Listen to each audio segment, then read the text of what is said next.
Bonsoir à toutes et à tous, merci d'être venus si nombreux pour remplir cet amphi. Merci d'avoir attendu pendant 1 heure pour la plupart de ceux qui sont à l'intérieur dans le show et autant pour tous ceux qui sont dehors et qui j'espère m'entendent. Merci d'être venus, merci d'avoir répondu présent à l'invitation de Rouge Crévis, qui est l'association de la gauche de Sciences Po, qui est très heureuse aujourd'hui d'accueillir Jean-Luc Mélenchon pour cette conférence sur l'ère du peuple. On est une jeune association et quoi de mieux pour notre rentrée politique que de recevoir Jean-Luc Mélenchon à l'IEP. Donc on en est à la fois fiers et honorés. Alors...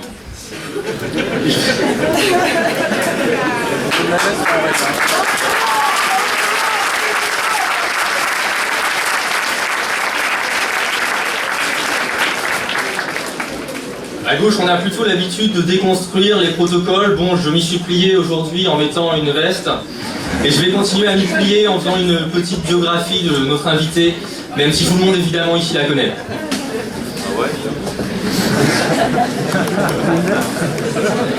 Jean-Luc Mélenchon est né le 19 août 1951 à Tanger, au Maroc.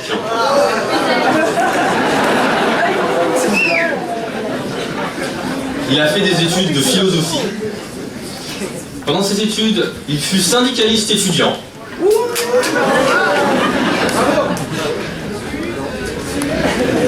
Il a ensuite été militant dans diverses organisations avant d'entrer au Parti Socialiste en 1977. Au Parti Socialiste, il fut sénateur, il fut ministre sous le gouvernement Jospin. Et puis, il a fini par s'enlacer et par le quitter en 2008 pour fonder le parti de gauche auquel il est aujourd'hui. Avec le parti de gauche, il a formé le Front de gauche dont il a été le candidat à l'élection présidentielle en 2012 où il a fait un score de 11% récompensant sa campagne.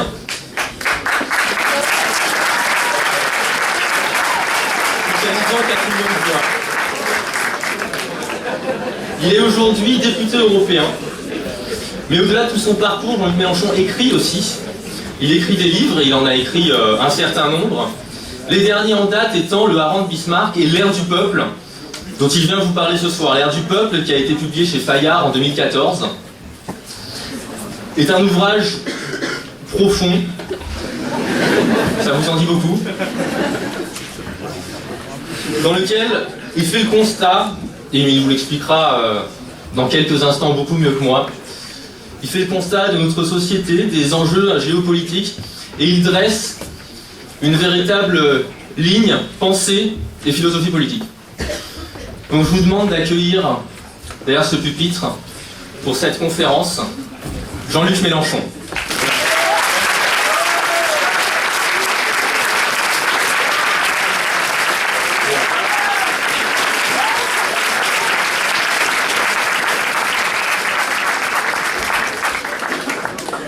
C'est un petit plaisir d'être ici. Vous n'êtes pas nombreux à avoir fait l'effort, mais je tiens à saluer ceux qui ont pensé à mettre du rouge. J'en vois 2 ou 3. C'est toujours les filles, les autres... Bon. J'étais invité à vous présenter le livre L'ère du peuple, qui est paru en septembre 2014.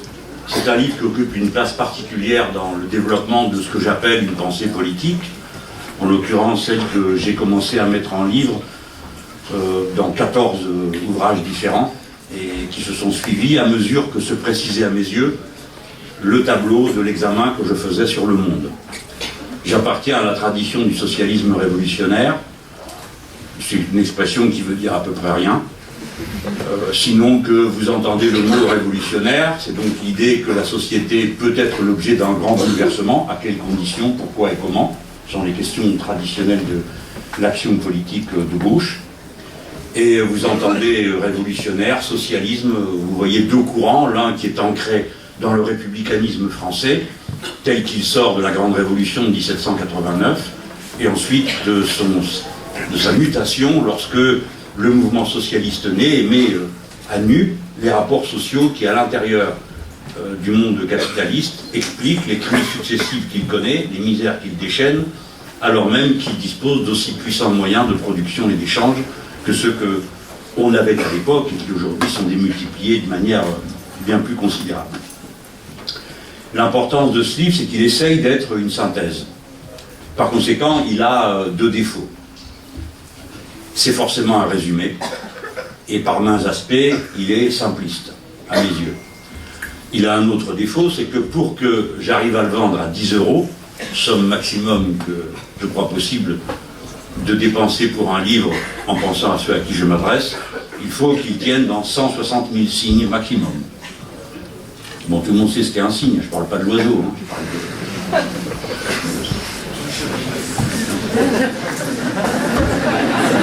Bon, quand même, je vous teste pour voir la réactivité si vous suivez ou c'est déjà à moitié endormi par le flot des paroles.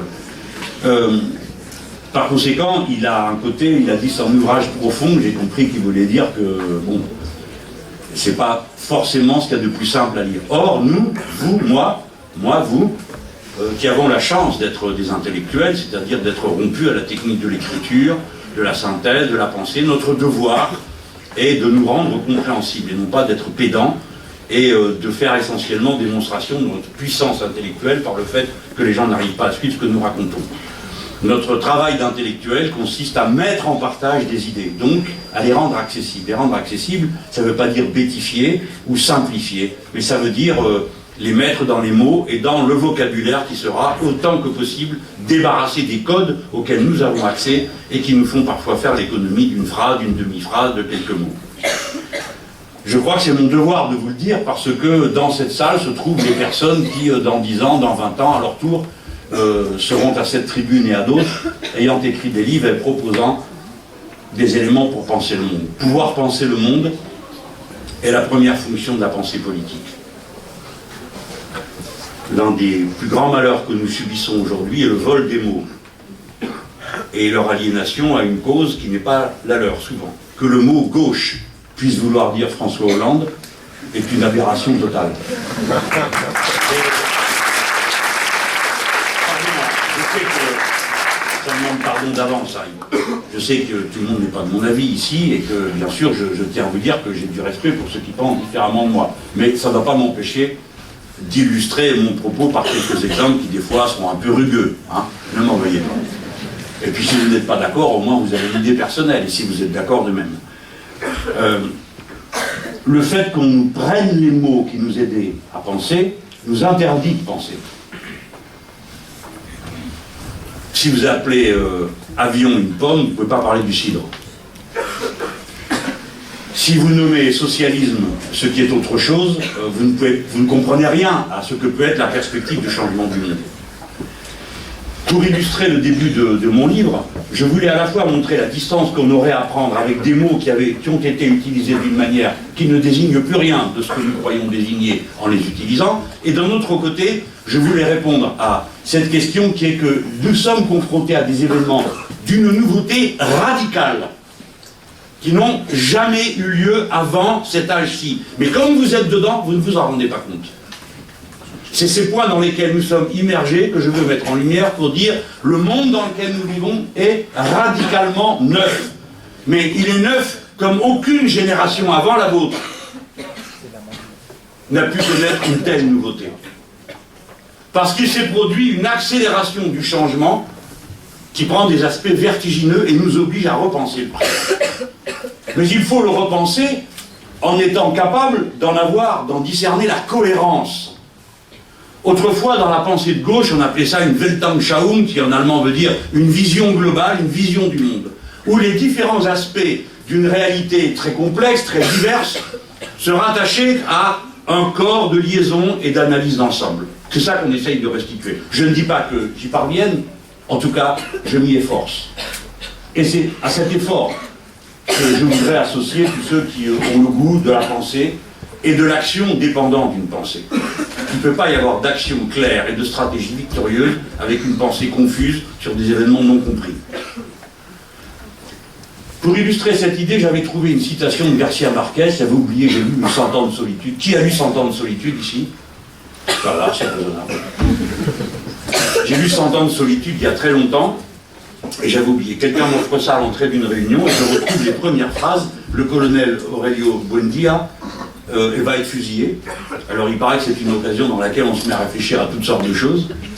Et il se souvient, il dit, quand nous sommes arrivés, ce monde était tellement neuf qu'il n'y avait pas de mots pour désigner les choses. Si bien que, pour pouvoir les mentionner, il fallait les montrer du doigt. Je vais donc m'employer à montrer du doigt un certain nombre de réalités que nous ne pouvons pas penser avec les cadres du passé. Ce que j'en dis n'est pas pour fustiger telle ou telle doctrine, mais pour montrer comment nous avons un devoir de réinvention. Le monde est en proie à 3 bifurcations. J'utilise le mot bifurcation plutôt que le mot révolution, et surtout pour prendre mes distances avec le mot crise. Il n'y a pas de crise. Même si depuis 30 ans on cesse de répéter qu'il y a une crise, il n'y a pas de crise. Car jamais le monde ne reviendra à l'état antérieur. Jamais le capitalisme ne trouvera l'équilibre qu'il avait trouvé pendant la période dite des 30 glorieuses, dont je me permets de vous rappeler qu'elle n'était pas glorieuse pour tout le monde. Nous partons en direction d'un futur aujourd'hui largement non dessiné, même si nous en apercevons les tendances fondamentales. Pour le mot bifurcation est plus intéressant que le mot révolution parce qu'il rend mieux compte du phénomène. Qu'est-ce qu'une bifurcation ? Dans les système dynamique veut dire en mouvement, quels que soient les éléments qui sont en mouvement, une bifurcation est un changement soudain de trajectoire, qui dépend du changement d'un seul paramètre. Je vais prendre une image simple, et donc caricaturale, et donc en partie erronée. Vous conduisez une voiture sur une route absolument toute droite, à une vitesse absolument constante, tous les paramètres sont les mêmes. La route, la vitesse, le véhicule, vous, il n'y a rien de changé. Sauf une chose, entre une guêpe et vous pique. Et cette infime variation dans le modèle dynamique qu'est cette voiture avec vous dedans va provoquer vraisemblablement un grand écart sur la route. Voilà ce qu'est une bifurcation. Tous les paramètres sont les mêmes, un ou deux changent, et alors ce qui se passe n'a radicalement plus rien à voir avec ce qui se passait avant. Je pars du plus simple pour aller au plus élaboré. La première des bifurcations que vous pouvez observer, c'est le changement de nature des rapports entre l'appareil productif et les signes d'échange. C'est la première fois dans l'histoire que l'essentiel de l'activité économique ne dépend pas des objets réellement produits, mais de leur échange, et plus exactement que l'échange des titres d'échange est à lui-même et à lui tout seul un phénomène d'accumulation plus grand que les bénéfices qui se tirent de la production. Je ne veux pas vous saouler avec des chiffres, mais quand vous arrivez à une proportion où,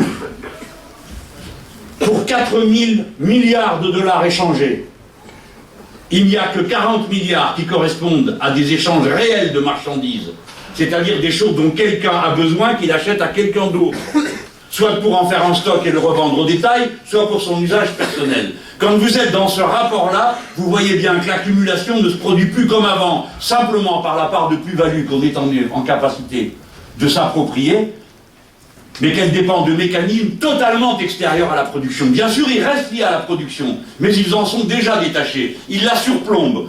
Je n'entre pas dans les détails, je n'en retiens qu'une chose. Dans le mouvement de la sphère financière, vous pouvez faire du 10% de taux d'intérêt. Dans la production réelle, c'est pratiquement impossible. Dans les années 70, on considérait que 4 ou 5 points de taux de profit, c'était déjà de la spoliation. Aujourd'hui, c'est 10, 12, 18, 20. J'ai connu une entreprise qui produisait la seule capacité de production du pays en PVC. Tout le monde sait ce qu'est le PVC, il y en a partout. C'est une sorte de plastique, ça sert pour les gouttières, pour toutes ces choses. Une seule. C'était un démembrement de l'entreprise Total. Ça a porté plusieurs noms, mais enfin, ça s'est appelé Kenwan. Ils crachaient du PVC dans des conditions telles que la boîte faisait du 11% de taux de profit. C'est énorme dans une activité industrielle. Eh bien, cette entreprise a été fermée parce que le fonds qui possédait cette entreprise voulait du 18%. L'appareil productif a été entièrement détruit du fait de cette exigence. Bref, la bifurcation, la voici. Cette sphère financière est à la fois reliée à la production réelle, mais s'en est coupée. Et les rythmes internes qu'elle connaît, les taux de profit qu'elle dégage, servent de modèle dans des domaines où il est absolument impensable de les réaliser. Plusieurs conséquences terribles résultent de ce fait. D'abord, l'impact sur la production réelle. Ensuite, la formation d'une énorme bulle financière. Une bulle financière qui, elle aussi, est partie dans le ciel et sans n'avoir plus aucune attache avec la réalité. Il y a une date fondamentale de l'histoire récente, 15 août 1971. Ce jour-là, les accords monétaires qui avaient été conclus à l'issue de la Deuxième Guerre mondiale sont rompus par les seuls États-Unis d'Amérique, unilatéralement. Jusque-là, chaque billet, comme aujourd'hui encore, chaque signe monétaire est censé avoir une contrepartie matérielle. Bref, derrière 10 €, vous avez un certain nombre de marchandises que vous connaissez. Il faut qu'à la fin, celui qui a un billet puisse récupérer cette valeur matérielle. En l'occurrence, 1 dollar valait quelques grammes d'or. Et donc les États-Unis étaient en quelque sorte ceux vers qui on pouvait se tourner à la fin avec son papier-monnaie suivant un taux de change et avoir une valeur matérielle de l'or. Ce jour-là, il décide qu'il n'y a plus de contrepartie matérielle. Ben, la conséquence, et la première, est pour l'Empire lui-même. Ils se sont mis à faire fonctionner la planche à billets à tour de bras pour financer tout ce dont ils avaient besoin. Et pour que l'accumulation se constitue de la manière la plus forte possible, c'est évidemment dans l'économie d'armement qu'ont été absorbées les plus grandes parties de ce capital fictif. L'illusion marche tant que vous croyez qu'un dollar vaut 1 dollar. Et plein de gens ont intérêt à le croire parce que les échanges internationaux se font en dollars. Si bien que le pouvoir pour les États-Unis d'Amérique, puissance dominante de vivre à crédit du reste de la planète, repose sur le fait que tout le monde accepte les dollars à la valeur qui est annoncée. Et comme vous en avez besoin pour acheter du pétrole ou pour en vendre, pour acheter du ceci ou du cela, bref, 80% des échanges du monde se font en dollars. Mais derrière ces dollars, quelle est la valeur réelle mise en circulation? Personne n'est capable d'établir la relation. Tout ce qu'on sait, c'est qu'il y a beaucoup plus de signes monétaires en circulation que de valeurs matérielles qui seraient capables d'y répondre. Depuis 2006, les États-Unis d'Amérique ont cessé de publier la masse monétaire qu'ils mettent en circulation. Si bien qu'en principe, personne n'est censé savoir combien il y a de milliards de dollars en circulation dans le monde. Ceci forme une bulle, et de temps à autre, elle crève, ici ou là. En quelques jours, en quelques heures, des sommes incroyables qui correspondent en principe à des valeurs matérielles sont désintégrées. Le dernier événement que vous avez vu, bon, si vous en avez entendu parler, c'est la bourse de Shanghai. Voilà. 3200 milliards volatilisés en une semaine. C'est-à-dire 10 fois la dette totale de la Grèce pour les 30 prochaines années. Et ainsi de suite. Un jour ou l'autre, inéluctablement, la bulle doit éclater. Inéluctablement, les signes monétaires seront rapprochés de valeurs matérielles. Et si ce jour se produit à la faveur de quel événement? On ne sait pas. L'histoire n'est pas linéaire. Nous savons, depuis le principe d'incertitude, que dans le déterminisme, fût celui de l'histoire comme dans n'importe quelle science, il y a un principe d'incertitude. Ce principe d'incertitude se concentre sur l'événement fortuit qui fait qu'une catastrophe se déclenche, un effet domino se met en place. On ne sait pas. On sait juste une chose, c'est que pour que ça continue à fonctionner, il faut que les États-Unis d'Amérique soient en position dominante au point que vous ayez confiance dans leur monnaie plus que dans n'importe quel autre. Or, cet ordre géopolitique est mis en cause par le fait que l'atelier du monde, c'est la Chine. Autrement dit, l'essentiel des valeurs matérielles, le pôle le plus important de production, se trouve à cet endroit. Si bien que d'une manière ou d'une autre, même s'ils ne le veulent pas, du simple fait que c'est eux qui vendent, ils décident dans quelle monnaie cet échange se fait. Et après avoir longtemps accumulé des réserves considérables en dollars, ils se sont mis un petit peu à vouloir diversifier. Ce qui change complètement l'ordre du monde.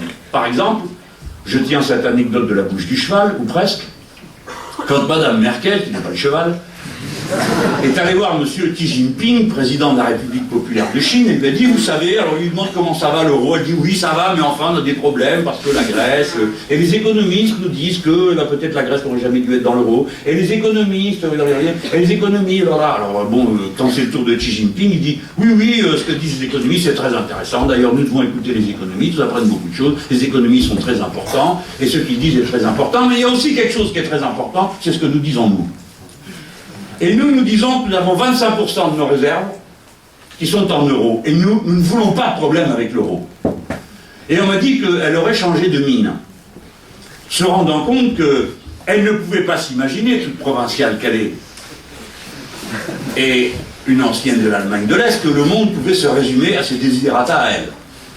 J'ai pris cet exemple qui peut être comme une anecdote, mais qui vient illustrer comment les différentes monnaies sont imbriquées dorénavant les unes comme les autres et directement dépendantes des rapports de force géopolitiques. Vous êtes dans une génération qui est éduquée au bisounours. Et beaucoup de gens de la classe moyenne dont vous êtes membre, et moi aussi, sachant que nous pensons que les rapports de force, c'est comme les décibels, c'est gênant. On pense que les choses peuvent se régler rationnellement, mais rien ne se règle jamais nulle part rationnellement. Tout part de rapports de force, qui sont des rapports de force entre des puissances, entre des intérêts matériels. Et notre devoir est de faire en sorte que ces tensions puissent se gérer d'une manière démocratique et civilisée, c'est-à-dire par la voie de la démocratie, de la diplomatie, de l'échange et du dialogue. Mais ça n'est pas donné. Donc si vous partez de l'idée que les rapports de force n'existent pas ou sont le résultat de déplorables malentendus, vous ne comprenez rien à la situation et vous êtes écrasé. Mais si vous savez qu'il y a un rapport de force, alors vous vous positionnez dedans. Et la position pour notre pays, dis-je à cet instant, c'est de mettre à distance notre rapport avec les États-Unis d'Amérique et en tout cas de refuser d'être embrigadés dans leur char militaire. Pour la raison, non pas que nous avons des raisons particulières de les détester plus que d'autres, c'est qu'ils sont une puissance déclinante et que leur puissance est aux abois. Ils sont obligés de la maintenir au prix de la force et de la démonstration de force. Raison qui vous explique les absurdités dont vous êtes contemporains aujourd'hui, les présences ici, là, les conflits qu'on fait éclater, dont on se demande quelle est vraiment la raison, sinon celle-là. La bifurcation du système matériel de la civilisation contemporaine a des conséquences dans tous les compartiments du reste de la civilisation humaine. J'en viens à ce que vous connaissez au moins aussi bien que ce que je viens de vous décrire. La bifurcation écologique. La prise de conscience sur ce thème est récente. Pour vous non, pour moi oui, et pour quelques autres.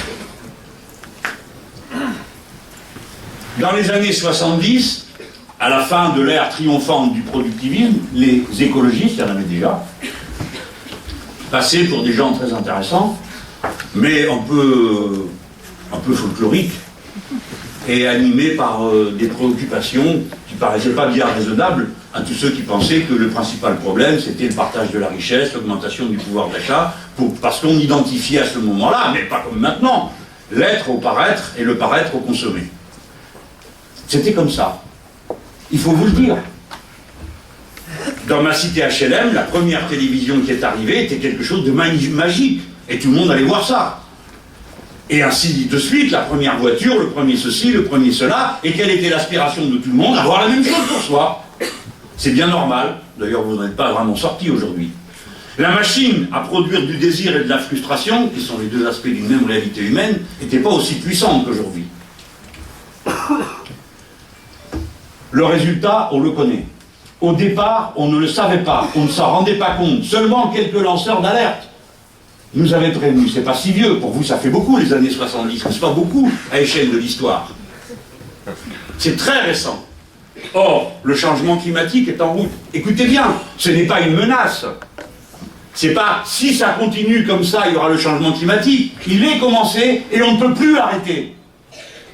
Voilà le fait qu'il faut noter. On ne peut plus l'arrêter. Même s'il concluait des accords qui sont en discussion pour la COP 21, ce serait un maximum de 2 degrés d'augmentation de la température du globe, et avec 2 degrés, de toute façon, ce système que l'on nomme métastable, qui est le climat, qui est un système à la limite de l'équilibre, ce système a rompu son équilibre. Et donc nous allons entrer dans une série d'événements climatiques qui ne seront pas proportionnels. Ni quant à leur développement, ni quant à leurs conséquences. Quant à leur développement, ne croyez pas qu'il fera de plus en plus chaud et vous frottez les mains parce que vous êtes frileux comme moi. Non. Il y aura de la chaleur, puis un palier. Cette chaleur fait fondre la glace des océans. La glace des océans se transforme en eau, la masse d'eau pèse sur le fond des océans où se trouve de la glace, qui monte et s'évapore. Elle est remplie de méthane, comme le permafrost. Et tout ce méthane participe à la formation d'un effet de serre. D'abord, il y a une phase de réchauffement, et c'est par palier que les choses se passent. Palier de violence climatique. Il y a une phase de réchauffement, et surtout, il pleut. Il pleut beaucoup, tout le temps, dans des tas d'endroits. Et notamment sur des surfaces où il n'y a plus de trace d'une végétation capable d'empêcher les effets de la pluie dévalant sur les sols. Et une pluie qui n'est pas que de l'eau bien fraîche et bien pure. 40% des terres arables du monde sont d'ores et déjà menacées d'une acidification qui les rend impropres à la culture. Voilà le phénomène en route. Il n'est pas proportionnel parce qu'à chaque étape, il franchit des paliers et ce n'est pas une discrète augmentation des effets. Quant aux effets, l'effet, c'est l'impact sur la civilisation humaine. Parce que nous, qu'est-ce que nous défendons? Pas la nature. J'espère que vous ne croyez pas qu'on défend la nature. La nature se contrefout de vous et de tout le monde. La Terre pourrait continuer à rouler dans l'espace infini, peuplée de cafards et de fourmis, plus de quelques personnes increvables que je connais. Et c'est tout. Et elle continuerait sa vie et ça serait la nature, de la même manière que Mars où il n'y a rien à part par exemple de l'eau salée, c'est la nature. Ce n'est pas la nature que nous défendons. Nous défendons l'écosystème compatible avec la vie humaine. Et ce point de vue change tout. L'écosystème compatible avec la vie humaine. Cet écosystème fait l'objet d'une pression. Il vient de l'écrire, les conséquences. Ben, vous en avez vu une. C'est pas d'aujourd'hui qu'il y a des tsunamis. C'est pas d'aujourd'hui qu'il y a des tremblements de terre. C'est pas d'aujourd'hui qu'il y a des mouvements de la flotte. Oui, mais ce qui est nouveau, c'est que le tsunami, c'est pas des cabanes de pêcheurs qui va rayer de la carte, c'est des centrales nucléaires. 50% de la population mondiale vit à moins de 100 km d'une côte. 50% de la population mondiale. 75% de la population française. Par conséquent, le mouvement, et je n'en décris qu'un seul aspect, je ne les ai pas tous pris en revue, qui est la chaleur, la fonte des glaces, la montée des océans, nous concerne directement et nous interpelle politiquement. Pas pour savoir si c'est bien ou pas bien que l'eau monte, qu'il fasse plus ou moins chaud, ou si c'est pas bien d'avoir saccagé l'environnement. C'est pas la question, c'est de votre peau dont il est question. Si la mer monte, et elle va monter, elle est déjà en train de monter. Elle n'avait pas bougé pendant plus de 4000 ans. Et maintenant elle monte. Elle va monter d'1 mètre d'ici 2040. C'est pas loin 2040. 1,5 mètre. Tchouf! La centrale nucléaire de Blaye est noyée. Blaye, qui est à 50 km de Bordeaux. En 1999, je parle de celle que j'ai été voir moi-même pour me rendre compte de la chose. Il y a eu la conjonction en 1999 d'un vent à 140 km à l'heure et de creux de vague de 7 mètres. Si nous sommes tranquillement en train de parler, c'est parce que ce jour-là, un ingénieur a compris que ça allait mal tourner. En particulier parce que le mouvement de l'eau était tel qu'il charriait toutes sortes d'alluvions qui bouchaient les prises d'eau du système qui refroidit la centrale nucléaire. Et cet homme a eu l'intelligence d'arrêter le truc. Qu'est-ce que vous croyez que c'est l'accident de 3 Mile Island? Un type qui ne voyait pas le bouton qui était sous son bide. Quel est l'accident de Tchernobyl? Quelle est la cause? Quelque chose s'est déréglé? Non, un con a voulu voir jusqu'où il pouvait pousser la manette. C'est-à-dire que ne croyez pas que dans la vie de tous les jours, tout soit absolument en ordre et prévu et qu'on dise non, tout est prévu. Oui, tout est prévu, sauf que personne n'a prévu que ce type ne verrait pas le bouton, et ainsi de suite. Mais ce qui est certain, c'est que si je vous dis maintenant que l'eau va monter d'1,20 mètre et qu'en 2040, il faudra trouver une solution, vous n'allez pas attendre 2040 pour savoir ce que vous faites de la centrale de Blaye. C'est maintenant, et vous aurez à choisir entre deux choses. Chacun pour soi.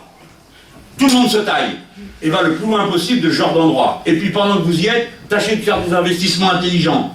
Investissez dans les entreprises de déménagement et dans du futur. Ou bien c'est tous ensemble. Mais si c'est tous ensemble, alors ça veut dire que la loi est plus forte que le contrat. Alors ça veut dire que vous commencez maintenant à réfléchir aux aspects industriels et techniques. Nous avons besoin d'argent pour la recherche fondamentale. Personne ne sait refroidir les déchets nucléaires. On ne sait pas le faire. Et pourtant, il faudra bien le faire. Il faut être capable de démonter une centrale. Facile, vous dites-vous. Bon, après tout, une centrale, qu'est-ce que c'est? Une grosse chaudière, hein? C'est rien d'autre. Sauf qu'il y a une partie du circuit qui est radioactive. Mais c'est que ça. Eh bien, figurez-vous qu'on a commencé à en démonter une. Ça fait 15 ans qu'on a commencé, on est toujours dessus. On n'a toujours pas fini. On ne sait pas le faire. Jeunes gens, on ne sait pas le faire. Alors, pendant ce temps-là, bien sûr, comme c'est intelligent de diminuer les crédits de la recherche, ça aide parce que le marché va évidemment investir sur 30, 40, 50 ans à produire des chercheurs qui font rien, vous ne savez pas ce qu'ils font puisqu'ils ne trouvent rien. Vous êtes toujours un con pour dire « Ah ben les chercheurs, ils ont bien cherché, maintenant il est temps qu'ils trouvent. » Vous l'entendez 50 fois dire cette bêtise de rustres qui ne comprennent rien à ce qu'est la recherche fondamentale et à son rapport avec ensuite la science pratique. C'est maintenant qu'il faut s'y mettre. Maintenant, si vous voulez pas, moi je m'en fous, j'y serai plus. Je pourrais vous dire ça. Vous comprenez? C'est maintenant qu'il faut y réfléchir. Enfin, c'est maintenant qu'on met les moyens en place et on fait tout le contraire. La centrale de Blaye dont je viens de vous parler, elle a besoin, en cas d'accident, en cas de problème, d'être alimentée en électricité. D'où va venir l'électricité d'une centrale électrique qui elle-même est en panne? Je vais vous le dire, des Hautes-Pyrénées, où il y a 5 barrages hydrauliques qui ont été creusés, on turbine la flotte 6 fois. 5 barrages, ils vont être privatisés, on turbine la flotte 6 fois. 6 usines différentes, elles vont être vendues les 6. Il faut espérer que ce soit le même propriétaire. Vous voyez le rapport qu'il y a avec la politique et le service public, je vais vous le dire. Aujourd'hui, quand vous voulez que le système électrique français soit de niveau et qu'il tienne bon, vous faites des ajustements, des délestages. C'est-à-dire qu'une partie de l'électricité est envoyée dans le vide, et quand il n'y en a pas assez, on en produit à toute vitesse. Qu'est-ce qui donne cette souplesse? Vous ne pouvez pas le faire avec une centrale atomique. Vous le faites avec une centrale hydraulique. Vous ouvrez, vous fermez. Aujourd'hui, vous ouvrez, vous fermez quand vous voulez. Moi, j'ai déjà réussi à en dissuader 4 ou 5. Bon. Vous ouvrez, vous fermez quand vous voulez. Demain, si l'entreprise est privée qui bouline la flotte, elle vous dira, moi, je veux bien arrêter de bouliner de l'eau. Mais c'est vous qui payez l'argent que je prépare. Autrement dit, ce qui était gratuit va devenir payant. Et donc, celui qui doit prendre la décision de dire « Maintenant, j'ai besoin que vous arrêtiez, parce que sinon le système va être en surtension », ou bien celui qui va dire « Maintenant, j'ai besoin que vous redémarriez », dans sa tête, il aura l'idée « Il faut aussi que je dise si j'ai l'argent pour le faire ». Et il va donc retarder la décision. Et la décision retardée, ça peut être la décision fatale, la non-décision fatale.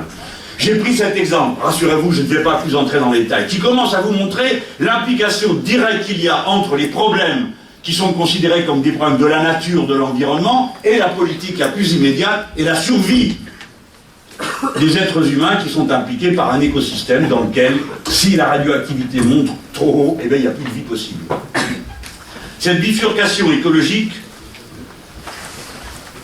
vous la connaissez sous les aspects, j'espère maintenant que vous avez retenu le concept de dette écologique, c'est-à-dire le moment où la prédation sur la nature ne permet plus à la nature de reconstituer ce qu'on lui a pris. Ça avance. Dans les années 80, je crois, c'était mi-décembre. Maintenant, c'est le 13 août. À partir du 13 août, tout ce qui est pris sur la nature, elle n'est plus en état de le reconstituer. Vous comprenez très bien que cette affaire-là aura une limite. On est déjà dans la limite. On est déjà à l'intérieur de la limite. L'autre aspect que vous connaissez, je viens de vous le dire, c'est l'évolution du niveau de la mer, parce qu'on en parle beaucoup. Et à partir de là, vous voyez apparaître, vous commencez à deviner quelque chose qu'on touche que du bout des doigts. La politique publique qui prend en compte le paramètre de l'écologie ne peut pas être la politique liée aux exigences du capital financier. Ce n'est pas pour des raisons idéologiques que je vous dis ça. J'en ai de penser qu'il est immoral, le capitalisme financier. Mais je veux vous montrer que 2 raisons y conduisent à cette opposition absolue. Raison pour laquelle il n'y aura jamais de capitalisme vert. Les 2 raisons sont les suivantes. Premièrement, dans la part du gâteau que le capital financier capte, cette part qu'il s'attribue à lui-même, en dividende, en action, jamais il ne la lâchera pour investir dans la durée. Parce que ça ne correspond pas au carnet de commandes. Un fonds de pension, il doit cracher du 10, du 12% pour payer les retraites par capitalisation. C'est donc pas par immoralité qu'il agit de cette façon. C'est parce que c'est son contrat, sa raison d'être, sa raison de fonctionner. Donc, jamais il ne permettra que soit pris sur la plus-value de la production réelle, la part qui devrait retourner à l'investissement pour changer le process de production, pour le rendre non pas seulement moins polluant, mais moins consommateur de matières premières et d'énergie. Pour le passage à cette société de sobriété, dont les décroissants ont été les premiers à nous montrer l'importance et l'urgence. Bien sûr que les décroissants peuvent agacer. Mais ce qui est important, c'est le signal d'alerte. On ne recommence pas ce qu'on a fait dans les années 70, à ricaner dans son coin, en disant oui, ben, ils sont un peu barjots, et à ne pas écouter ce qui nous est dit. Inéluctablement, nous devrons décroître. C'est-à-dire qu'il va falloir trouver les process de production, d'une part, plus économes des matières premières, et deuxièmement, nous devons changer nos manières de vivre, car nos manières de vivre sont des manières aliénées. Un système dominant produit les idées dominantes et les consommations dominantes. Ceci a à voir avec la stratégie révolutionnaire pour ceux qui, parmi vous, s'y intéressent. si la subversion de la société capitaliste pour parvenir au moins au partage plus égalitaire qui permet qu'il n'y ait pas une partie de la population qui croupisse dans une abjecte pauvreté, où le lendemain est en enjeu, où on ne peut pas avoir d'autre horizon que de penser à est-ce qu'on va encore être en vie demain. Eh bien, le partage des richesses ne suffit pas. Voici le message que j'adresse à ceux qui, comme moi, appartiennent à l'école intellectuelle du matérialisme philosophique, ou qui ont des bases marxistes de raisonnement, ou qui appartiennent à la pensée socialiste. Le partage des richesses n'est pas la condition nécessaire et suffisante du changement de la civilisation auquel nous aspirons. Nous sommes obligés de révolutionner culturellement toutes nos habitudes de vie. Le système est entré sous notre peau. Il nous pousse à penser qu'être, c'est consommer. Et en particulier, cela a une traduction sociale. Quand nous arrachons des millions de personnes à la pauvreté, comme nous l'avons fait au Venezuela, nous l'avons fait en Équateur, nous l'avons fait en Bolivie, nous l'avons fait en Argentine, mais que nous avons pour unique message, maintenant vous avez un peu plus d'argent, et que la réponse c'est, eh bien maintenant nous sommes la classe moyenne, et que veut la classe moyenne? Des consommations qui lui permettent d'exister, de se prouver elle-même qu'elle n'est plus dans la pauvreté, sans être dans l'extrême richesse. Est-ce que nous faisons tout ça pour que tout le monde puisse se payer un 4x4 et faire des opérations chirurgicales, esthétiques? Est-ce que c'est ça le but de la révolution à laquelle nous aspirons, du changement de mode de vie? Une télé, 2 télés, 3 télés, 4 télés par personne, des bagnoles pour tout le monde? Je ne vais pas vous engueuler. Mais j'ai fait la propagande comme ça, quand j'avais votre âge, où on disait, ah ben nous, avec les capitalistes, c'est une Mercedes, bon, on ne savait pas de quoi on parlait, hein. Pour tout le monde, c'est pour chacun, pour quelques-uns, et puis avec nous, ce sera pour tout le monde. Belle connerie. C'est-à-dire que nous reproduisions l'idée que le mieux-être, le meilleur, c'était ce que les riches consommaient. Mais si nous avions le mode de vie des riches de notre temps, d'abord la planète n'y survivrait pas, ça vous le savez déjà. Puisque déjà rien que comme on vit en ce moment, si tout le monde vivait comme nous vivons en Europe, il faudrait plusieurs planètes pour que ce soit possible. Mais ce que nous disions, c'est que, en quelque sorte, nous reprenions à notre compte toutes les aliénations que contient l'incitation à consommer. Car vous n'avez pas besoin des 3/4 des choses que vous achetez et que vous jetez. Parce que vous jetez beaucoup. 1/3 de la nourriture produite dans le monde est jetée à la poubelle. Et ainsi de suite, pour toutes les autres productions. Le capitalisme financier de notre temps s'appuie sur les productions de masse, qui lui servent de substrat. Ces productions de masse ont une exigence. Premièrement, il faut que vous vouliez tous la même chose. On y parvient par 2 moyens. Le premier, en vous inculquant des désirs. Et pour être juste, comment peut-on vous inculquer des désirs? En vous inculquant des frustrations. Tout l'appareil publicitaire est une machine à fabriquer de la frustration. Elle vous dit continuellement tout ce que vous n'êtes pas, et tout ce que vous devriez être, et que vous ne parviendrez jamais à être. C'est être accompli, souriant, toujours jeune, stupidement maigre, musclé, que sais-je encore, débarrassé de tout poil, ça dépend, des périodes. Je le prends par le côté caricatural, mais vous avez compris. Et nous ne sommes pas, comme nous le pensions, simplement conditionnés. Ce n'est pas vrai. Non, nous ne sommes pas conditionnés comme les chiens de Pavlov avec leur sucre. Parce que nous ne sommes pas des chiens. Nous adhérons avec enthousiasme aux normes dominantes. Ça, c'est Pierre Bourdieu qui nous l'a montré. Et combien d'autres. Nous adhérons avec enthousiasme. Nous voulons ressembler à ce qui nous est suggéré de ressembler. Bien sûr, avec des variantes ici ou là, mais pour l'essentiel, notre manière d'être un être humain est entièrement préformatée. 1, il faut que vous ayez les mêmes goûts. 2, les mêmes frustrations, les mêmes désirs. Et on va vous fabriquer des goûts communs, que ça vous plaise ou pas. Je vous en donne un exemple. Le vin, qui est par-dessus tout un produit culturel, qui nécessite un très haut niveau d'éducation pour être capable de le comprendre. Le vin, cette chose incompréhensible par un bureaucrate de Bruxelles, qui appelle ça des produits alcoolisés aromatisés. Il y avait un type là-dedans dans un bureau, un jour, qui dit que c'est une mec intelligent, pas comme la plupart d'entre nous, qui sommes des bêtes, mais beaucoup de passage là.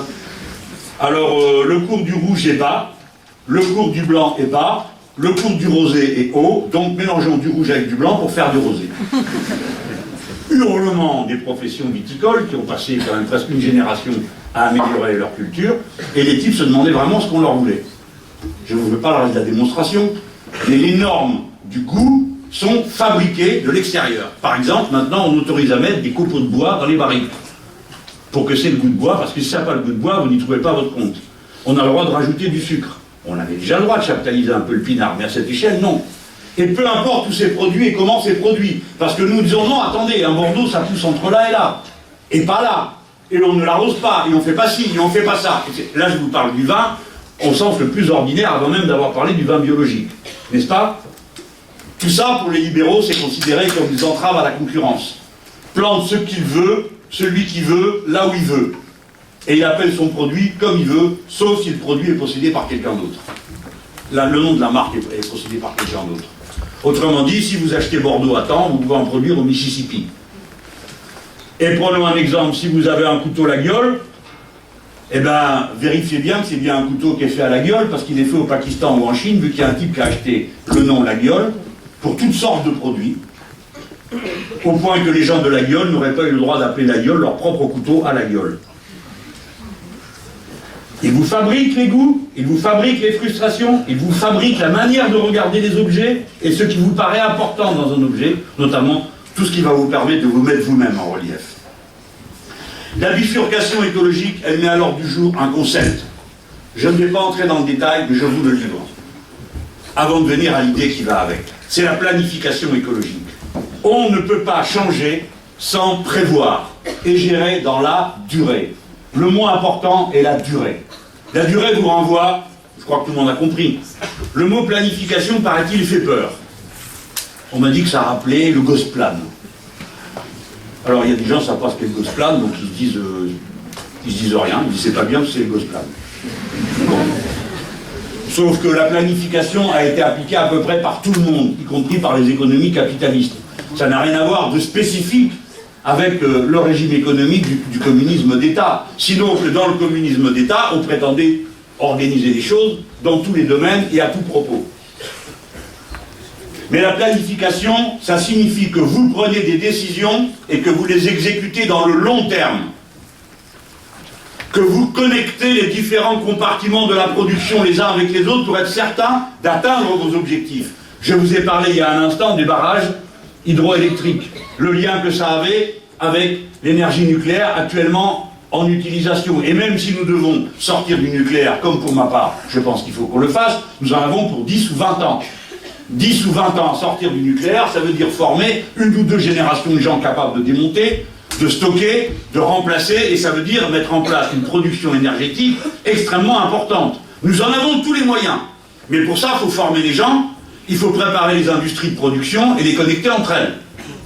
Tout ça, c'est que de l'organisation. La France peut tout. Tout. Rien n'est hors de portée pour nous. Parce que nous avons un niveau d'éducation qui nous rend possible cette ambition. Tous les pays où je suis passé, de mes camarades de l'Amérique du Sud, notre problème le plus souvent, c'est quand une décision est prise, il n'y a personne pour l'exécuter. Parce qu'il n'y a pas les ingénieurs, parce qu'il n'y a pas les cadres intermédiaires, parce qu'il n'y a pas les architectes, etc., etc. Donc nous pouvons le faire à condition de nous organiser. Et ça nous amène sur une idée d'une grande importance, où je vais reconnecter avec il y a un instant. La planification, qu'est-ce que c'est? C'est du temps long. Et voilà que j'en viens maintenant aux dimensions invisibles de la politique. Le temps n'est pas un matériau politique d'habitude.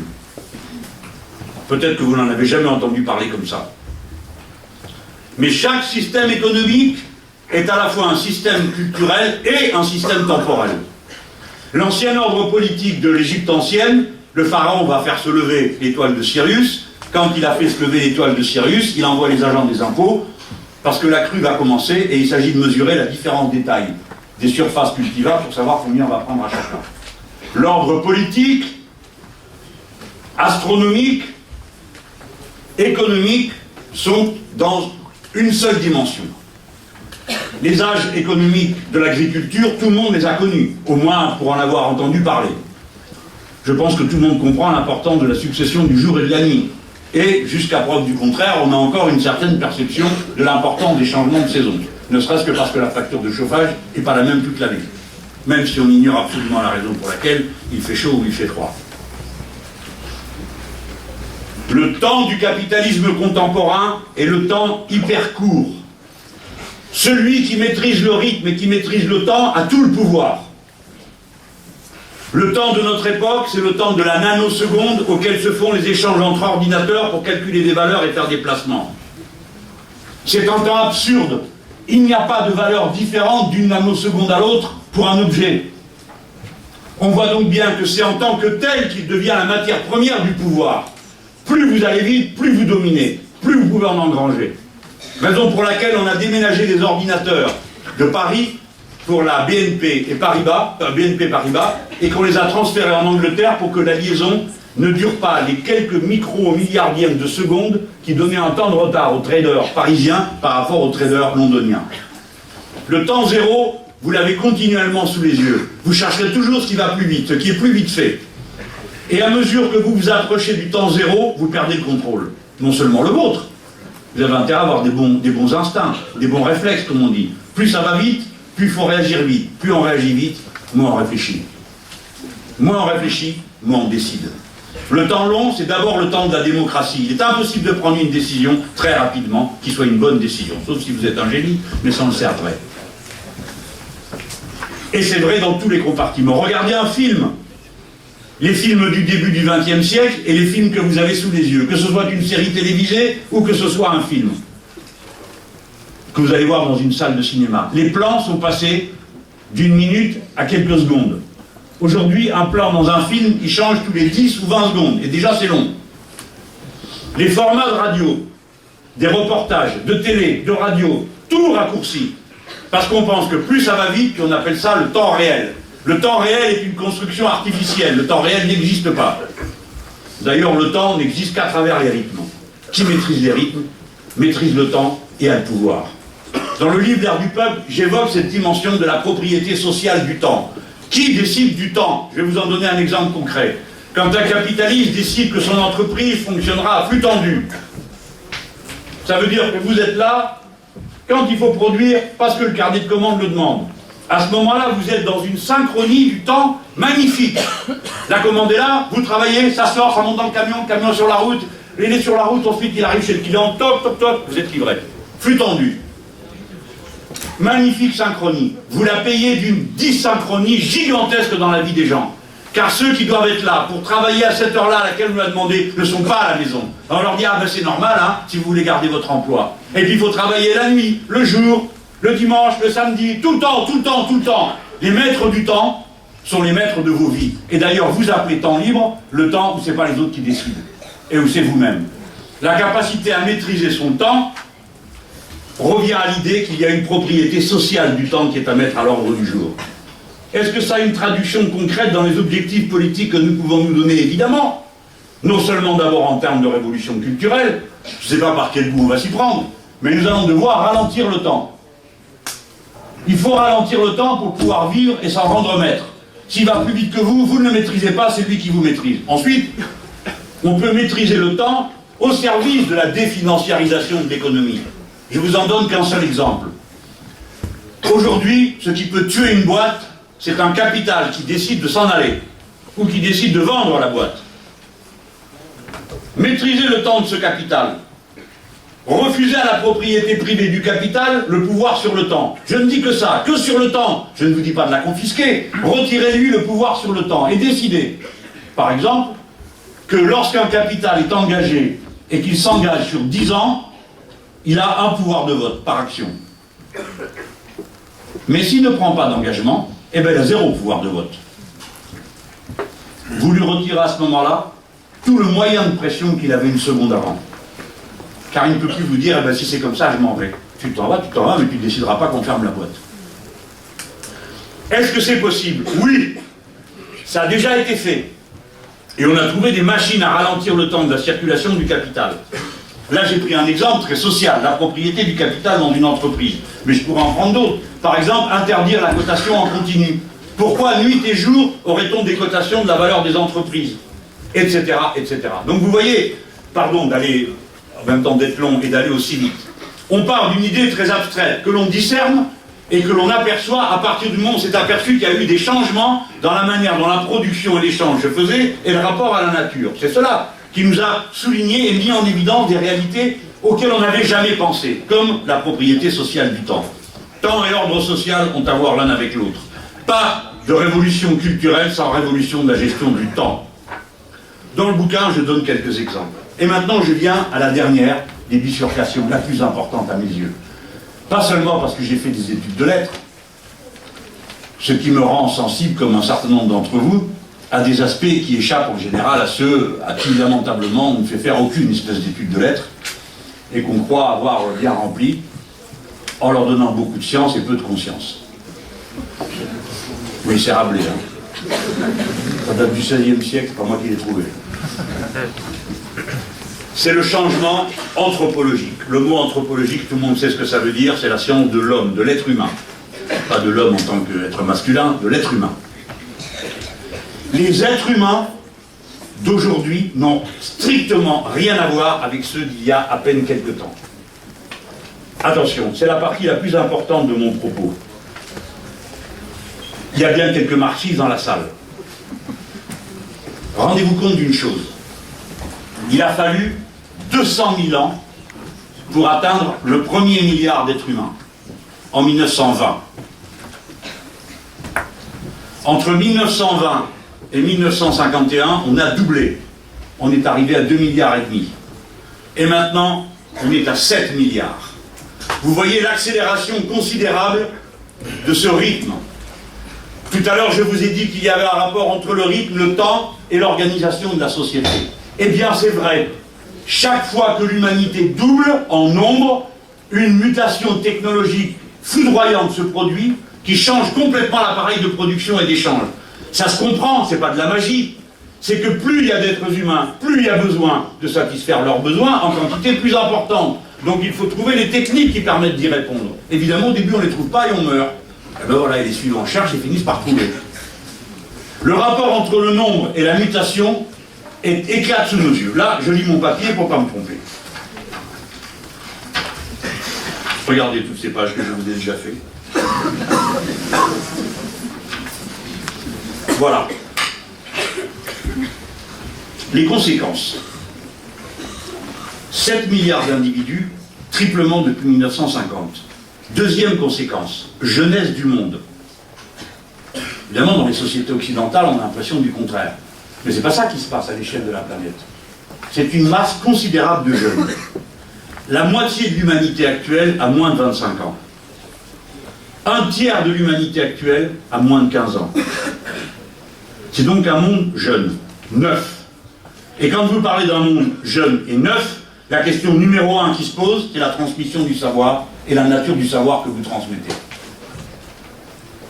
Vous avez vécu dans un monde où ce qu'il fallait savoir, c'est que savaient les anciens, pas vous. Mais au moins, ma génération, c'est déjà plus tellement vrai. Celle d'avant, c'était pas vrai du tout.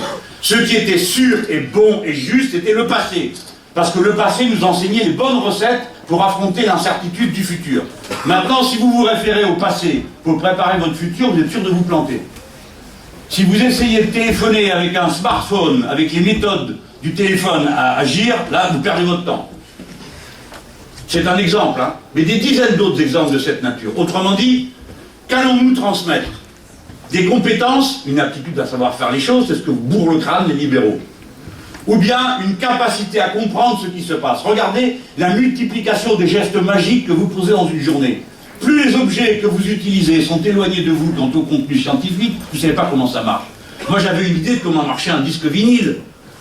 Ben, j'avais bien qu'il était gravé et puis que la pointe en diamant allait reproduire ça et ça allait être décodé. Ça marche comment un CD-ROM? Et le cloud? Hein? Attendez les cristaux holographiques, vous allez rigoler. Donc la distance entre le contenu scientifique que portent les objets et vous va s'accroissant. On arrive à comprendre comment on laboure avec une charrue et deux bœufs. Comment on fait un autre téléphone? Comment ça marche? Alors moi je vais vous dire comment ça marche. Quand ça marche plus, vous gueulez. Et vous avez des comportements magiques qui s'apparentent à celui du sorcier qui danse. Pour faire la pub, vous les coupez dans les machines, vous les insultez, vous leur parlez. Vous êtes persuadé de la présence d'un être sadique à l'intérieur de l'ordinateur qui fait qu'il passe la plupart du temps à vous poser des questions qu'elle ne comprenez même pas le sens. Vous le savez tout ça, d'ailleurs vous rigolez. Tout ça, c'est faille. Elle nous intéresse, là pour l'instant, humoristiquement, mais elle nous intéresse sur notre rapport aux objets. Car clairement, au bout d'un moment, c'est plus l'objet qui vous sert, c'est vous qui servez l'objet. Ça, c'est un renversement anthropologique. Bon, si vous trouvez ça trop sophistiqué, en lien avec la jeunesse du monde, regardez autre chose. L'espérance de vie. C'est 69 ans à l'échelle de la planète aujourd'hui. Dans la vieille Europe, c'est 76 ans. Qu'est-ce que ça change? Ça change qu'il y a, en 1950, c'était 46 ans l'âge moyen d'un être humain dans le monde. L'allongement de la durée de vie vous confronte à des problèmes radicalement nouveaux. D'abord, dans quelles conditions se produit cet allongement? Comment vous l'assumez? Ça aussi, ça paraît un peu confus, ça paraît abstrait. Mais quand on disait que les femmes maîtriseraient leur fécondité et leur corps, il y en avait qui rigolaient. C'était pas possible, ça paraissait hors de portée. Tout le monde avait toujours connu le fait qu'on attendait l'enfant, ça finissait par se produire. Et on avait une idée assez précise de comment ça se faisait. Plus ou moins précise, hein, pour être honnête. Mais ça faisait partie de ces déterminismes biologiques dont on pensait qu'ils fondaient un statut. Ça n'est plus un statut pour une femme aujourd'hui que ses enfants. En tout cas, ça l'est beaucoup moins qu'il y a une génération. J'espère que vous savez que la contraception dans ce pays, c'est 1974. Hein. C'est pas à la bataille d'Alésia. Hein. Ça veut dire que vous en êtes à seulement la deuxième génération de femmes qui ont connu cette aptitude et cette responsabilité terrible d'avoir à décider quand on fait des enfants. Parce qu'avant, comme ça se faisait tout seul, il n'y avait pas à décider. La question, c'est de savoir comment on assumait. Maintenant, il faut le décider. Je prends cet exemple pour vous montrer comment une aptitude biologique cesse d'être un destin social pour devenir une question d'autoconstruction philosophique, culturelle. Qu'est-ce que je décide? La même question va vous être posée bientôt dans votre génération. Face à la mort. Condorcet. Celui-là, il a fini dans la Grande Révolution. Ces derniers textes disent « Je suis tellement persuadé des progrès de l'humanité et de la science qu'un jour nous vaincrons la mort. Ce jour se rapproche de nous. Le remplacement progressif des pièces défectueuses par des pièces fabriquées est en route, etc., etc. » Je ne vais pas allonger la conférence en partant sur le thème de la transhumanité.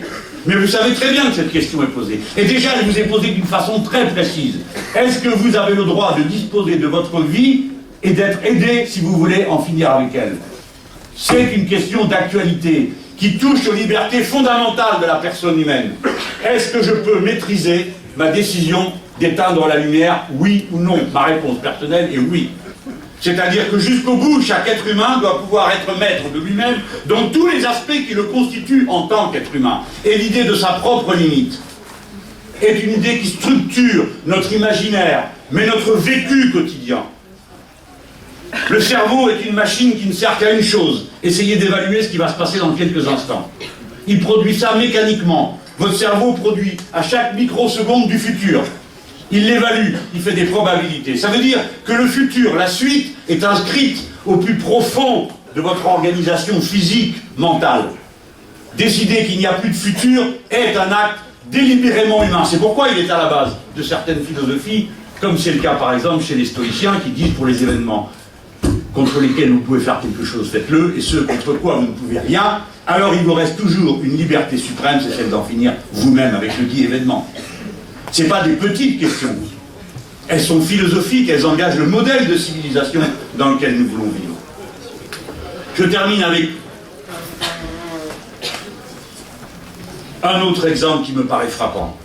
L'alphabétisation du monde. Pour vous, c'est banal. Il n'y avait que 56% des êtres humains qui savaient lire, écrire et compter dans les années 50. Aujourd'hui, ils sont 86%. Qui est capable de lire, d'écrire et de compter commence à vaincre la barrière du temps, puisqu'à tout moment, il a accès à tout le savoir disponible qui est écrit. Mais les supports sont de plus en plus fragiles. Et votre civilisation est fragile comme elle ne l'a jamais été à aucun autre moment de l'histoire humaine. Pas seulement parce que vous avez à craindre la chute de météorites, mais parce que la quasi-totalité de ce que vous utilisez dépend de l'électricité. Et qu'il y a quelque chose que nous ne contrôlons pas, ce sont les tempêtes solaires. La dernière a eu lieu en 2012. À une semaine près, elle a raté la Terre. Une tempête solaire arrête tous les instruments électromagnétiques. Alors j'ai lu un truc de la NASA qui disait « Ah ben, si ça avait eu lieu, on aurait été ramené au XVIIe siècle. » Précise-t-il pendant quelques heures. Ben voyons. Au mieux que ça tombe en plein jour, hein. Parce que si c'est la nuit, à mon avis, il y en a qui ne se réveillent pas après. Compte tenu du chaos et du désordre que ça provoquerait, là où maintenant je viens. La conséquence numéro 1 du monde, du nombre des êtres humains, c'est leur agrégation dans des ensembles colossaux. 80% de la population mondiale vit en ville. C'était exactement la proportion inverse dans les années 50. Vivre en ville, ça veut dire que vous n'existez que dans la relation à l'autre. C'était vrai en petite communauté. Mais maintenant, nous sommes homo urbanus et homo en réseau. 3 milliards d'êtres humains connectés par Internet, plus que la population totale de la Terre dans les années 50. Ça ne veut pas dire que tous se fréquentent et se parlent, c'est même plutôt le contraire. Mais ce sont des individus interconnectés. Nous sommes l'humanité en réseau. C'est ça qui m'amène maintenant, parce qu'il faut bien que ça finisse, et en vous priant d'excuser le fait que j'ai enjambé beaucoup de choses. Cet homo urbanus, cette humanité en réseau, elle n'a d'autre choix pour faire face à son quotidien que les réseaux et le collectif auquel elle appartient. Il est absolument impossible de cultiver chacun pour soi sa nourriture, telle que nous sommes. Pensez à vos propres conditions de vie. Je prends un exemple extrême, mais il veut résumer que vous êtes radicalement, totalement, absolument dépendant des autres, comme jamais vous ne l'avez été. Mais pas seulement à celui-ci, celle-là qui est à côté, comme c'était le cas dans le village, mais à des gens qui sont à des milliers de kilomètres et qui accomplissent pour vous des fonctions vitales. Par exemple, le cloud, qui vous permet de retrouver vos numéros de téléphone ici pour appeler votre copine ou votre copain qui est là. En ce moment, il m'a envoyé des SMS ineptes pendant que je parle. Bon, exemple plaisant, mais qui montre comment les choses se passent. Alors, regardons quels vont être les moteurs d'action dans le domaine de la politique. Si chacun d'entre vous cherche continuellement à acquérir les moyens de la maîtrise de lui-même, vous ne voulez pas qu'on vous impose des enfants dont vous ne voulez pas, vous voulez les faire comme c'est vous qui l'avez décidé. Vous ne voulez pas qu'on vous impose une décision que vous ne comprenez pas, etc., etc. Toutes ces choses reviennent toujours au même endroit. Je veux contrôler ma vie. Pas celle des autres, la mienne. Et pour contrôler ma vie, j'en passe par le réseau collectif. C'est une illusion de croire qu'on va contrôler sa vie par soi-même. On peut y accéder dans des domaines éthérés de la philosophie, du bonheur personnel. Mais très vite, on va rencontrer les limites que la vie en société va opposer à cette recherche personnelle et individuelle du bonheur. Cet acte que nous appelons, nous, dans notre vocabulaire progressiste, l'émancipation. Le mot émancipation est construit par ex mancipium, en dehors du mancipium qui est la main du maître, du père, en l'occurrence, dans la civilisation latine. L'émancipation voulait dire, dorénavant tu es un adulte responsable de toi-même. On dit émancipé pour un jeune qui ne dépend plus de l'autorité de ses parents et qui en a le titre juridique. Cette émancipation revient à dire devenir maître de soi-même, naître sous la coupole de personne. C'est le ressort fondamental du progressisme. Nous ne déplorons pas l'individualisme. Nous ne sommes pas ceux qui disent, contrairement à ce qu'on nous a raconté pendant des générations, que nous, la gauche, nous serions les moutonniers, nous voulons que tout le monde soit pareil. Jamais de la vie. C'est l'inverse. C'est nous qui disions, toi, tu n'es pas qu'un paysan, toi, tu n'es pas qu'un ouvrier, toi, tu n'es pas qu'une femme, tu es un être humain, et donc cela te donne des droits égaux à ceux des autres. Alors on nous disait, mais qu'est-ce que vous racontez? Égaux, qui est égal? Il n'y a pas d'égaux. Il y a des hommes, des femmes, des petits, des grands, des gros, des intelligents, des stupides, il y en a beaucoup, etc., etc. Votre égalité, elle n'existe pas dans la nature, et par conséquent, l'ordre politique égalitaire que vous voulez construire sera toujours une violence, parce que vous allez contre la pente de la nature. Cette émancipation, elle repose sur un ressort. L'anthropologue Maurice Godelier nous apprend que la communauté spontanée politique, ce n'est pas la famille comme l'intuition pourrait le suggérer dans les sociétés anciennes. C'est une population qui décide d'établir son contrôle sur elle-même et sur son territoire. L'aspiration à la souveraineté marche avec l'émancipation et la démocratie. Ces trois éléments sont liés entre eux. Maintenant, je résume la doctrine. qui résultent de ces constats et de ces bifurcations. 2 logiciels sont définitivement épuisés. On dit logiciel aujourd'hui pour faire riche, ça va plus vite. Premièrement, celui des libéraux. Se figurer que le marché va régler tous les problèmes auxquels nous avons à répondre, c'est au moins pour une raison une absurdité, car ça suppose que c'est le temps court qui est le maître de tous les temps sociaux. C'est impossible. Et ça conduit à un chaos. Qui plus est, le libéralisme, c'est le refus du protectionnisme solidaire, c'est le grand déménagement de la planète entière, c'est le refus de la planification, c'est le temps court du profit. Continuez comme ça, et vous connaissez la suite. Mais je viens maintenant à celui qui a été le logiciel, le programme de plusieurs générations de gauche, peu importe qu'ils étaient communistes, socialistes ou autres. C'était l'idée qu'on allait corriger les inégalités, celles de la nature, dans nos disproportions physiques ou dans la disproportion de nos aptitudes au fil de la vie à comprendre et à apprendre, et les inégalités sociales par une répartition différente de la richesse. Donc on allait corriger les inégalités progressivement par la croissance. Et sur la croissance, une répartition différente de la richesse. C'est 2 bêtises en une. Premièrement, le monde est fini et on ne pourra pas prélever dessus en croissance permanente. La deuxième, c'est une erreur politique fondamentale. Si vous ne touchez pas au capital, au stock du capital accumulé, vous ne touchez pas à sa puissance sociale. Et vous savez que de toute façon, il va se retourner contre nous.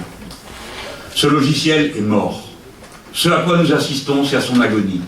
Dans la moitié des pays d'Europe, les partis socialistes, qui sont l'essentiel des partis de la tradition progressiste, parce qu'il n'y a plus qu'eux, gouvernent avec les équipes de droite. Et ils gouvernent sur des principes politiques et économiques qui sont les mêmes partout.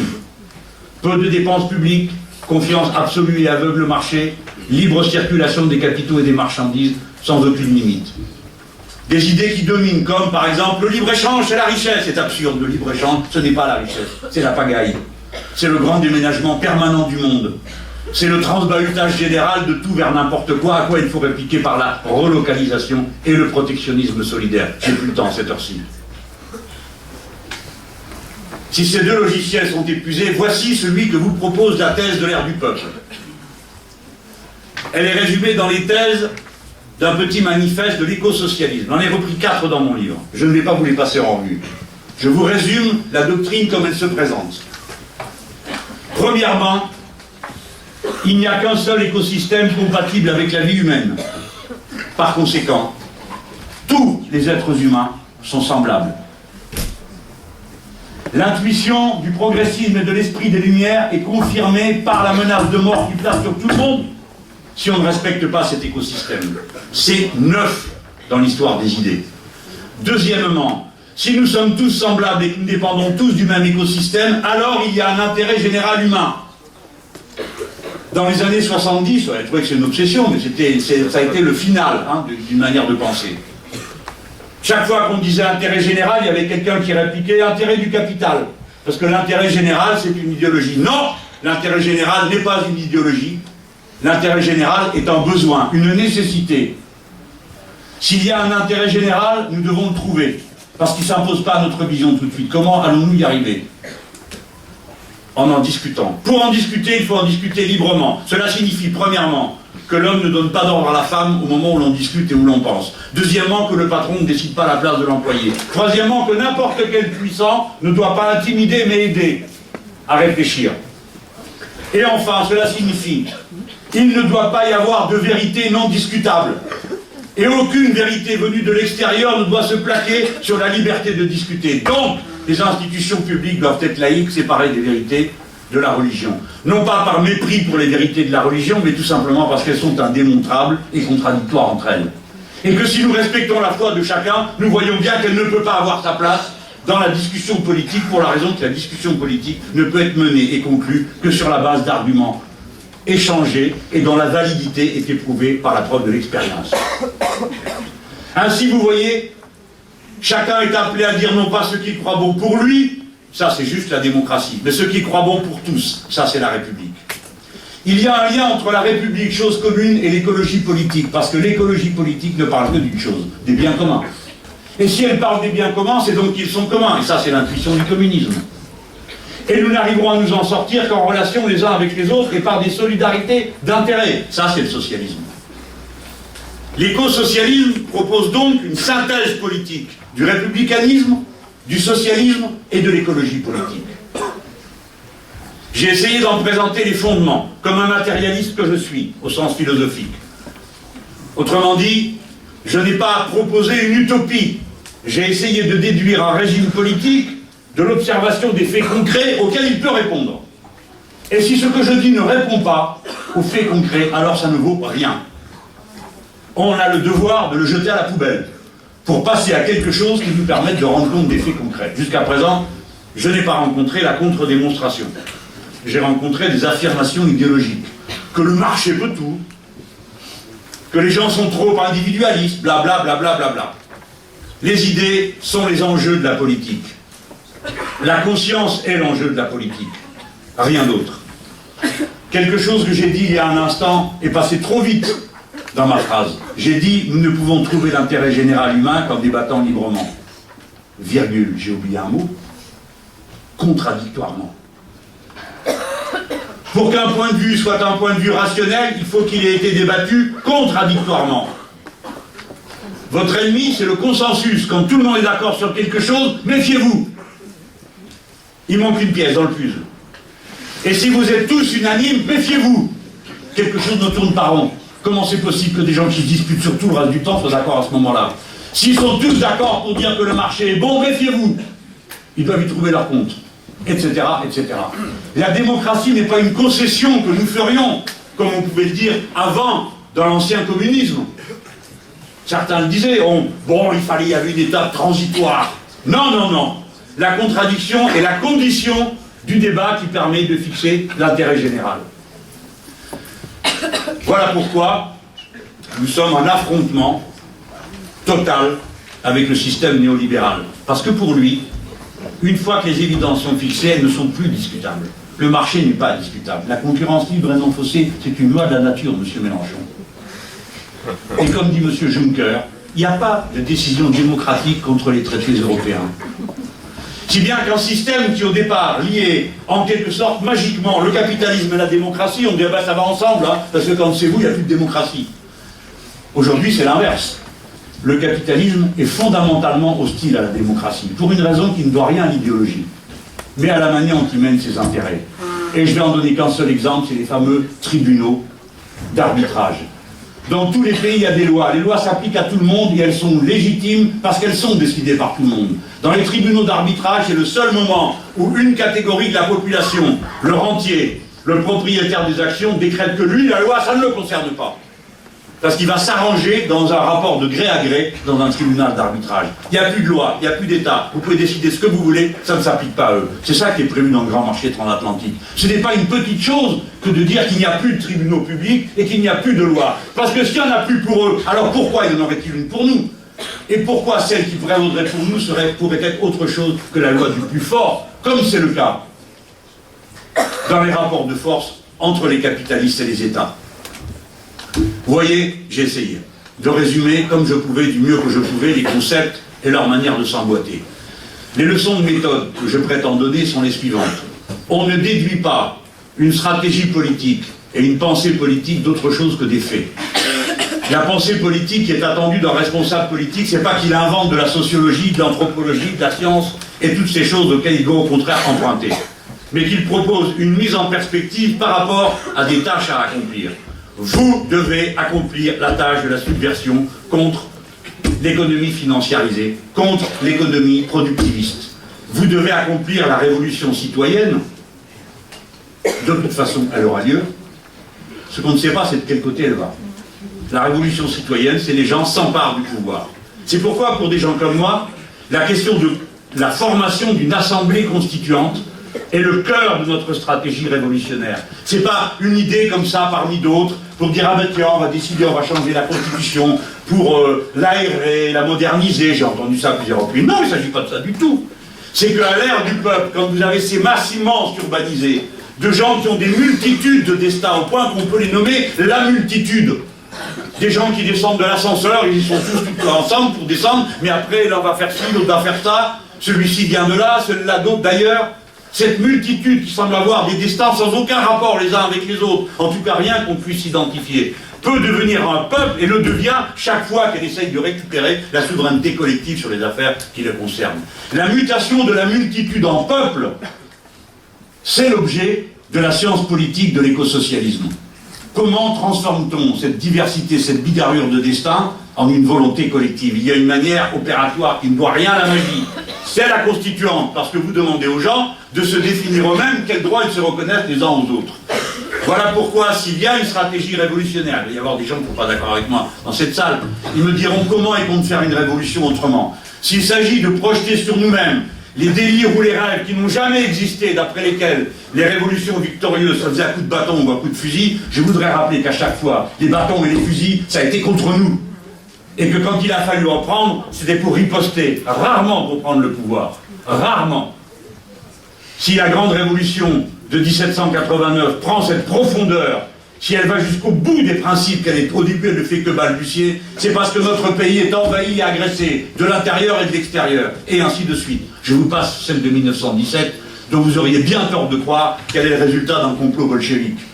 C'est tout simplement la lassitude d'une population qui n'en pouvait plus, de 4 ans de guerre meurtrière dans une armée mal préparée, souffrant pire que tout, comme ça a été le cas dans notre pays, comme vous pouvez le vérifier chaque fois que vous allez dans le moindre village. Regardez la liste des monuments aux morts et vous verrez comment 20% de la population masculine a été décimée par cette guerre. Alors, c'est un sursaut qui fait tout rejeter le système. Vous aurez le même sursaut, vous ne savez pas de quel côté il va aller. Peut-être qu'ici, vous allez faire aller chez les gens qui vont vous expliquer que la solution, c'est de se méfier du voisin, qui a un foulard sur la tête ou qui n'a pas la bonne couleur de peau. C'est-à-dire la guerre ethnique, le refus de l'autre, la guerre civile, parce que c'est à ça que débouche la pensée du Front National. À la guerre civile, parce que le peuple français n'est pas un peuple ethnique, ce n'est pas une race, ce n'est pas une religion, ce n'est pas une couleur de peau. Le peuple français, c'est liberté, égalité, fraternité. Et ce contrat politique est proposé à l'humanité entière.